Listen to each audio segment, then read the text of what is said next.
विद्यार्थी मित्रों, यूट्यूब पर आपका हार्दिक स्वागत है।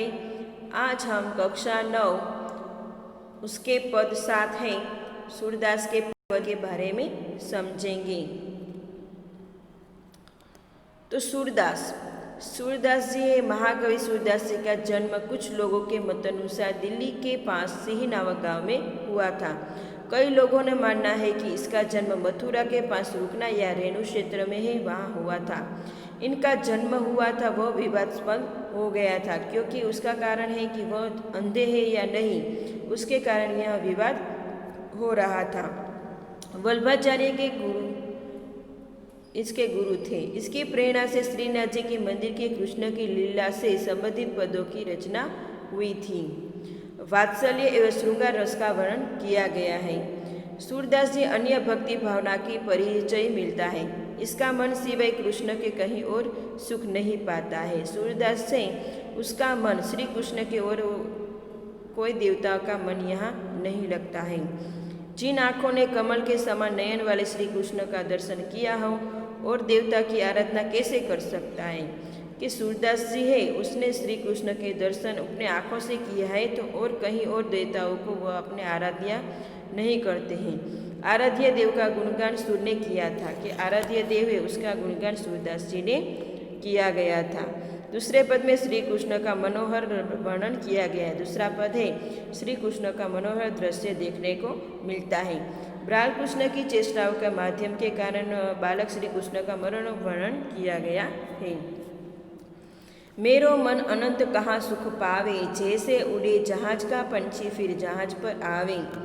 सूरदास कह रहे हैं कि मेरा मन और दूसरे यहाँ सुख कहाँ पर पावे। श्री कृष्ण के सिवा उसका मन और कहाँ लगता ही नहीं है, उसका मन और कहीं सुख देता ही नहीं है। जैसे कि उड़ी जहाज का पंछी, ये जहाज का पंछी है, इधर उधर घूमकर फिर वापस जहाज पर ही आते हैं। चारों तरफ समुद्र है, जाए भी तो ये पंछी कहाँ जाए, नहीं कोई पेड़ पौधे की, नहीं कोई बैठने की जगह है। इधर उधर घूमकर थक कर वापस फिर वहाँ जहाज पर ही आ जाते हैं।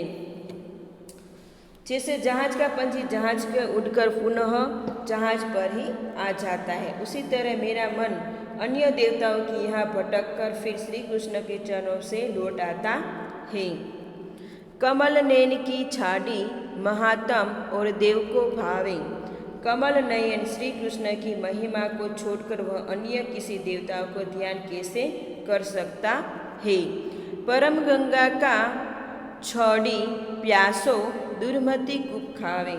यदि कोई प्यासा व्यक्ति पवित्र गंगा जल को छोड़कर अपनी प्यास बुझाने के लिए कुआं खुदवाए तो उसे मूर्ख ही कहा जाएगा।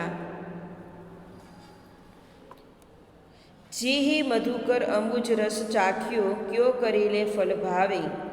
कि जिस भोरे ने कमल के रस का स्वाद चख लिया हो, उसे करेले का फल कैसे अच्छा लगेगा।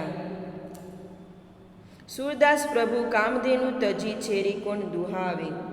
सूरदास जी कहते हैं कि मेरे प्रभु तो कामधेनु के समान है, उसे छोड़कर बकरी को दूहने के लिए क्यों जाए। शोभित कर नवनीत लिए गुटुरुन चलन रेणु, तन मंडित मुख दीधी लेप लिए। हाथ में मक्खन लिए हुए बालक श्री कृष्ण अत्यंत सुंदर लग रहे हैं। वे कृष्णों के बल पर, वे घुटनों के बल पर चल रहे थे। उनके शरीर पर धूल लगी हुई थी और मुख पर मक्खन का लेप लगा हुआ था। मुख में दही का लेप भी लगा हुआ था। चारु कपोल लोल लोचन गोरोचन तिलक दिए। उनके गाल सुंदर और नेत्र चंचल थे। उनके माथे पर गोरोचन का तिलक लगा हुआ था। लट लटकनी मनुमत मधु पर गण, मादक मधु ही पिए। उनके सिर के दोनों ओर लटें झूल रही थी। वे मस्त मधु पीकर मस्त हुए भोरों के समान लग रहे थे। कंठूला कंठ व्रज के हरि नख राजत रुचि दिए। गले में पहनी हुई चांदी की चौकियाँ बघ नखा और बजरबटू की माला हृदय को सुशोभित कर रही थी। देखो, ये चांदी की कंठुलाविये पहनी हुई थी और अपने बगन नख की बजरबूटी की माला हृदय में सुशोभित कर रही थी कि बाघ के नख है उसी की वह ये माला है सुंदर सुशोभित कर रही थी।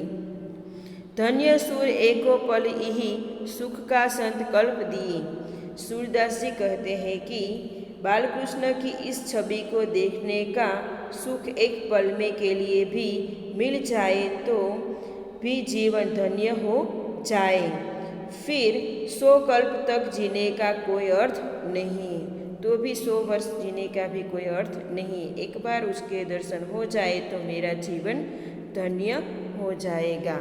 बाय विद्यार्थी मित्रों।